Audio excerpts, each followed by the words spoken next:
എനിക്ക് ഈ കല്യാണം വേണ്ട പാപ്പച്ചി. മനസ്സിന് ഇഷ്ടപ്പെട്ട ഒരാളോടൊത്തല്ലേ നമുക്ക് സന്തോഷമായിട്ട് ജീവിക്കാൻ പറ്റുള്ളൂ. നസീർക്ക് എനിക്ക് അങ്ങനെ കാണാൻ പറ്റണില്ല. എനിക്ക് ഒരു നിവൃത്തി ഇല്ലാത്തോണ്ടാ ഞാൻ ഇങ്ങനെയൊക്കെ ചെയ്തത്.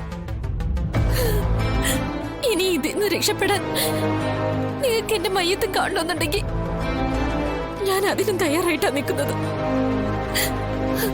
ഇതിന്റെയൊക്കെ അവസാനം അത് തന്നെയാ വരാൻ പോകുന്നത്. എന്നെ എങ്ങനെയെങ്കിലും രക്ഷിക്കണം ബാപ്പച്ചി.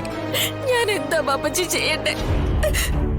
എന്റെ സങ്കടം ഞാൻ ആരോടാ പറയണ്ടേ?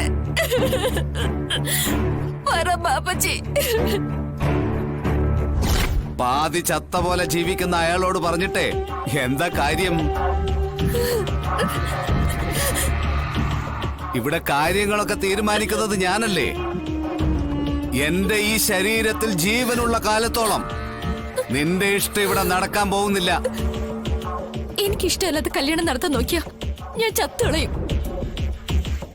അന്തസ്സായിട്ട് ബന്ധുക്കളെയൊക്കെ വിളിച്ചു വരുത്തി നല്ല ഭംഗിയായിട്ട് പള്ളിപ്പറമ്പിൽ കൊണ്ടുപോയി അടക്കം ചെയ്യും.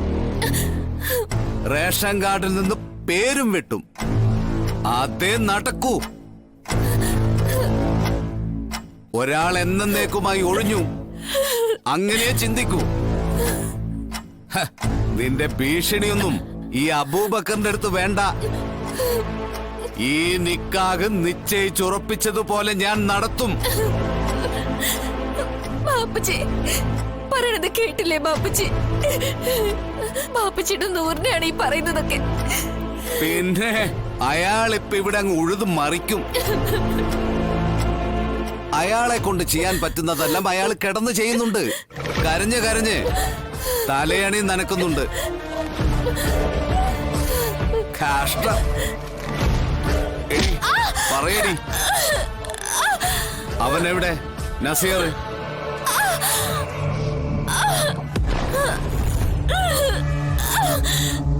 അവൻ അവിടെ വന്നിട്ട് നിന്നെ കണ്ടെന്ന് പറഞ്ഞല്ലോ. നീ അറിയാതെ അവൻ എവിടേക്കും പോവില്ല. എനിക്കറിയില്ല, ഞാൻ കണ്ടില്ല. കണ്ടില്ലെന്നോ? നീ കള്ളം പറയാ. നിനക്കറിയാം അവൻ എവിടെ പോയെന്ന്. പറയടി. നീ പറയില്ല അല്ലേ?